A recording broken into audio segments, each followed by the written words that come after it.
Nauna dito sa Live Good pero di nakapagtuloy-tuloy eh. Ang kagandahan lang dito, malapit sa akin si Coach Chris na patuloy na tinuturo sa akin na magtuloy-tuloy daw ako. And nakita ko tong opportunity na to na talagang napakaganda kaya hindi ko pa rin binitawan yung subscription. And this time po, I'm Jared Sendol po ulit from Bataan.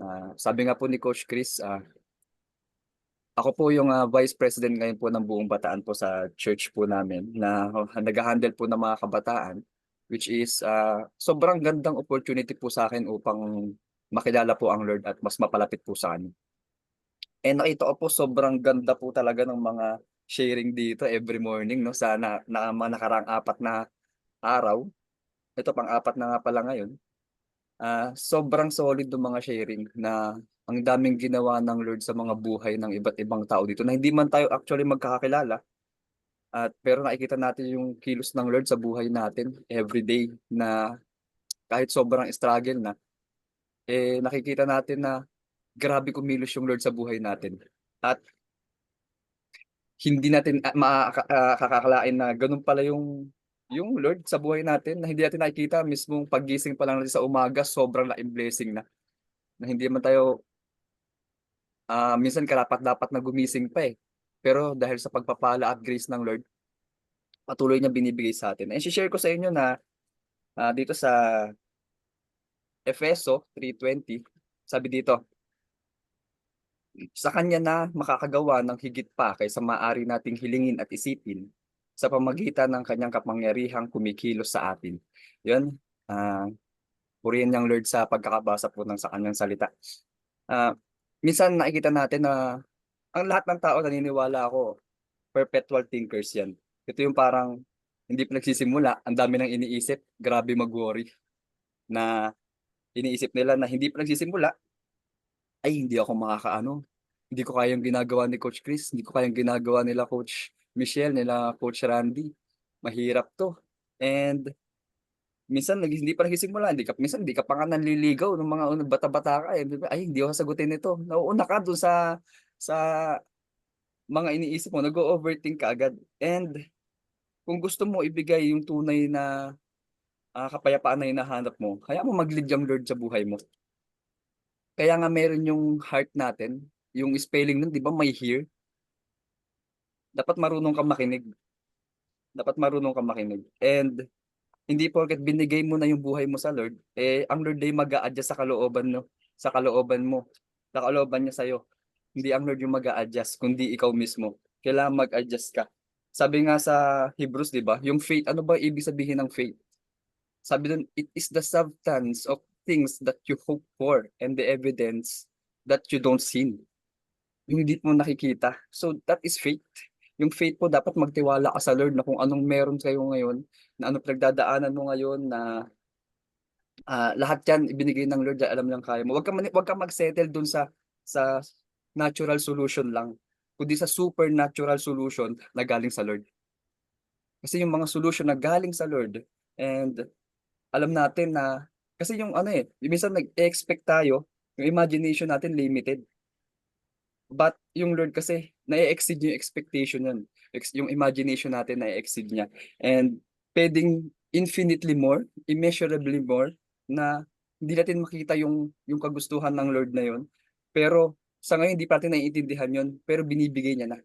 Pero sa susunod na mga araw, sa susunod na mga panahon, makikita niya at makikita natin na kung ano yung gustong iparating ng Lord sa atin. In fact, the more nga na nanghihina ka ngayon, the more na nasasaktan ka ngayon, the more na yung mga sin na ginagawa natin ngayon, actually dapat yun yung reason bakit you should come to Jesus first. Kailangan lumapit ka sa Lord in the first place. Dapat sa Kanya agad.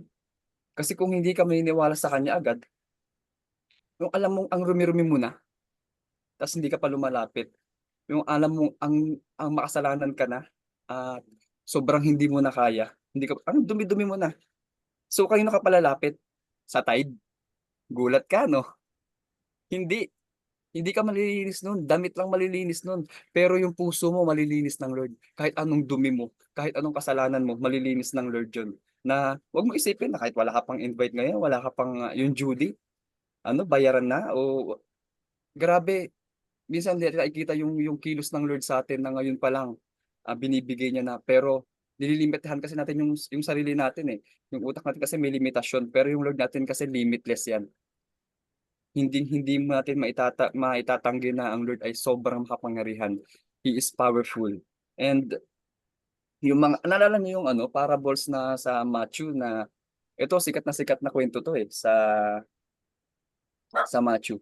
Sabi dito, yung kwento na to yung may tatlo na iniwanan ang Lord ng 5 talents. Sabihin sa talents na lang para mas natin, okay? May isang tao na iniwan niya ng 5 talents, yung isa, dalawa lang, yung isa, isa lang. So, umalis yung Lord, and then yung talents na yun, yung una, yung 5 yung natanggap niyang talents, ginamit niya ng ginamit hanggang sa magkaroon siya ng 10. At yung dalawa naman, ginamit niya rin hanggang sa magkaroon ng 2. At yung isa naman, hindi niya ginamit eh.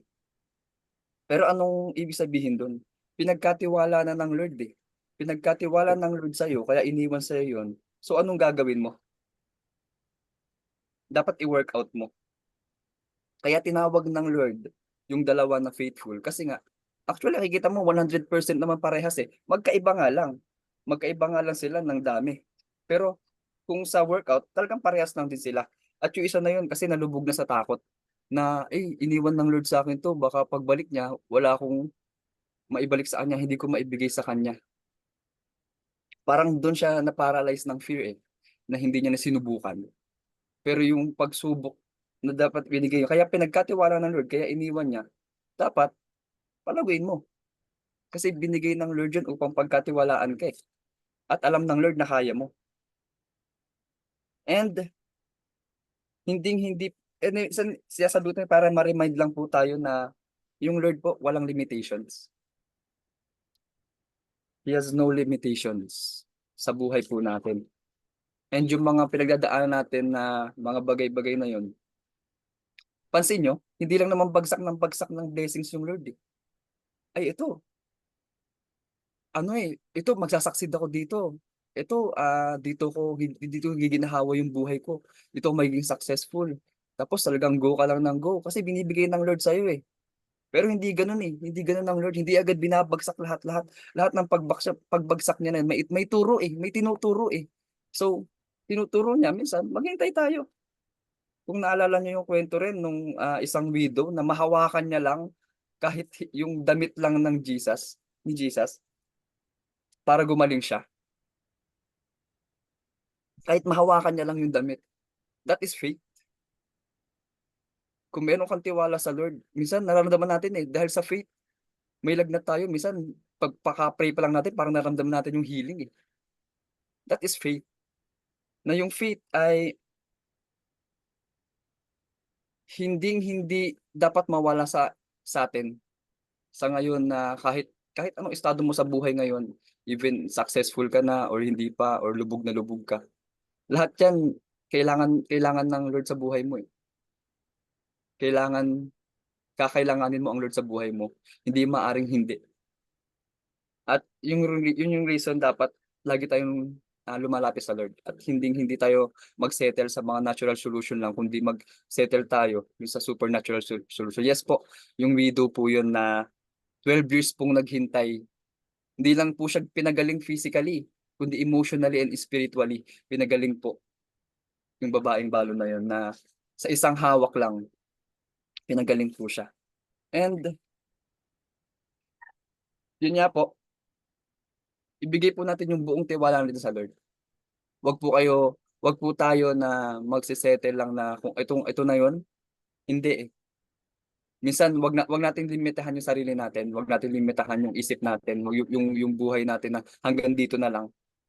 Dahil sabi ng Lord, kung ilalapit mo sa kanya yung buong buhay mo, hindi mo makikita, baka hindi mo yung pakiramdam ng kalungkutan mo ngayon, iba yung kasiyahan na maramdaman mo sobra-sobra kung magtitiwala ka lang sa Lord. And wala po tayong ibang lalapitan kundi ang Lord sa ngayon sa buhay po natin. And thankful po ako napunta po ako rito sa batch 4 na sobrang ang daming inspiration, motivational na naririnig ko, grabe. And super solid po ng MMPA na 'to, na kahit po ako mismo natututo na at gustong bumalik sa dating, ah, init at, liyab sa lilingkod ulit pa rin sa Lord. Na unang-una siyempre dapat 'wag na 'wag mong kakalimutan yung Lord, siya lagi yung unahin mo. Hindi yung ibang tao kundi siya lang. Kahit sino pa yan dapat siya lang, bago natin 'to ipasok. Kaya sobrang solid nitong Live Good na MMPA na gawa po ni Coach Chris. At sa mga co-host po at mga ibang mentor, grabe sobrang salute po ako sa inyo. Pati po sa mga nandito na talagang gumigising po ng umaga na patuloy naniniwala sa Lord. Kaya po ginagawa natin 'to upang makatulong sa iba, hindi perahan yung iba. Upang makatulong, upang maniwala, upang mas magtiwala sa Lord at mas mapalapit po sa kanya. Maraming maraming salamat po coach, and sa Coach Randy po, thank you po sa inyo and God bless everyone. Thank you po. Good morning. Palakpakan naman natin. Salamat sa Diyos. Salamat Coach Jared Sendon. Ang Daniel Padilla ng MMPA. Salamat bro, no. I'm happy to and I'm so proud of you, Brad, no. Isa po yung kapamilya ko rito, no, at dito sa Bataan. Bata pa lang po yan, kasama ko na yan si Jared. Pero bro, tanong lang, kumusta? Anong adjustment sa'yo sa pang-apat na araw? Sa pagising ng maaga? Sa pang tatlong araw na naatinan mo kay Live Good training, no? Paano 'to nakakatulong at paano ka nag-a-adjust sa panibagong oras mo? Po lagi po 10:00 nagigising din. Dati, no? Anong oras ang Hindi gising naman, mo dati? lagi pong sa 7 puro gano'n 7. Oo. Pero, ah, Paano ka nag-a-adjust dun sa 21 days challenge at ano yung nagiging tingin mong commitment, benepisyo nito sa'yo? siguro kaya nakapag-adjust ako, kailangan ko i-commit sarili ko, eh. If I don't commit myself po kasi dito sa 21 days challenge, eh, wala ako dito ngayon. So, yung commitment po talaga na patuloy kong binibigay kasi kung di po tayo magko-commit parang puro desired, parang kagustuhan lang na umattend lang ng umattend, eh, wala, patay. Kailangan po talaga i-commit mo natin po yung sarili natin. So, ako po kino-commit ko po yung sarili ko, gaya ng pagko-commit ko sa Lord na laging pumunta ng church, lagi umattend, laging mag-ano sa mga ngayon po iko-commit ko po yung buhay ko sa trainings po upang mas matuto, mas maraming matulungan po. Yung And gano'n ko po ina-adjust yung sarili ko po ngayon na mahirap po talaga gumising kasi ng maaga. Sobrang hirap, kaya antok-antok pa, eh. Okay. Thank you, Yun po. Coach Jared Sendon, no? So, Sige po, salamat sa morning devotion. Bro, okay lang ba? Ikaw na din ang mag-pray, no? Pag-pray natin ang mga narinig natin, ang mga salita ng Diyos. Bago natin yes simulan yung coach. ating pag-aaral sa negosyo. Yes coach. Sige, go. Okay, let's pray. Lord Heavenly Father, Lord, thank you, Lord, and good morning, Lord. Good morning po. And good morning. Sobrang ganda po ng umaga na to, Lord, na patuloy niyo, Lord, na binibigay bawat isa, Lord, ng kalakasan, ng kapahingahan, Lord, ng matinding effort, Lord, na we know you appreciated it para, Lord, makatulong po sa iba. And Lord, na makita po namin, Lord, yung pagtitiwala po namin sa inyo, Lord, ay hindi po mawala. Dahil kayo po ang kauna-unahan, Lord, yung hari ng mga hari, Diyos ng mga Diyos, Lord, na wala pong imposible sa inyo. Everything is possible. If meron po kaming limitation, alam po namin na kayo po ay limitless, na wala po kayong limitasyon, lahat po kaya nyo. Kaya maibibigay nyo po yung hinahanap po namin kasiyahan, kapahingahan, Lord. Yung tagumpay, Lord, na alam po namin na hinahanap para po ng karamihan. Pero dahil po sa tulong nyo, dahil po sa pagsama nyo, sa paggabay nyo, Lord, alam po namin, Lord, na malagpasan po namin ito. Lord, maraming salamat po, Lord, at sa pagpapatuloy, Lord, ng morning mentoring po na ito, Lord. Kayo po patuloy na gumabay, Lord, sumama, Lord, humawak, Lord, sa grupong ito, Lord, na patuloy nyo bine-bless. At yung Yes. pag-bless na to, pag-bless pa po sa iba, Lord. At dumami pa po, Lord, yung magniniwala, Lord, na this community, Lord, is maraming maraming matutulungan pang mga tao, Lord, mga buhay, Lord, na alam po nila na walang-wala na, pero dahil po sa kapangyarihan nyo, sa pangalan nyo, na kayo po ang inuuna ng lahat ng nandito ngayon, Lord. We are thankful, Lord, na hanggang ngayon lumalaban po kami. para sa pangarap po namin, Lord. Maraming salamat, Lord. And we commit ourselves, Lord, hanggang sa matapos po, Lord, yung gawain na to at sa mga patuloy, Lord, na gawain na isang buong taon, Lord, hanggang dito po si Live Good po, andito po kami, Lord, upang makatulong po sa iba.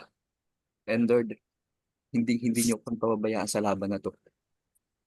At yung laban na to, Lord, ay binibigay namin sa inyo upang mapagtagumpayan po namin, Lord. Maraming salamat po, Lord. At ingatan niyo po yung bawat isang nandito ngayon na patuloy na hindi ko po alam kung ano po yung laban nila sa buhay, pero alam ko po kayo yung nakakaalam ng mga laban nila, na alam ko po na papagtagumpayan niyo at hindi po hayaan, Lord, na malubog o maiwan, Lord.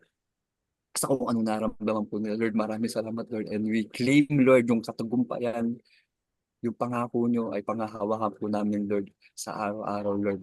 And yung pagmamahal nyo ay patuloy namin yayakapin, Lord. At kayo pong iaangat po namin, yung pangalan nyo po yung iaangat po namin, Lord. Sa araw-araw, Lord, yung buhay po namin, Lord. Maraming salamat po. Kaya pong patuloy na gumabay sa gawain ito hanggang matapos po ito. In Jesus' name, ang lahat po ay magsabi ng Amen. Amen, Amen. amen. And amen. Amen. Amen. Salamat, Bro Jared. Salamat sa Diyos. Amen. Grabe, no?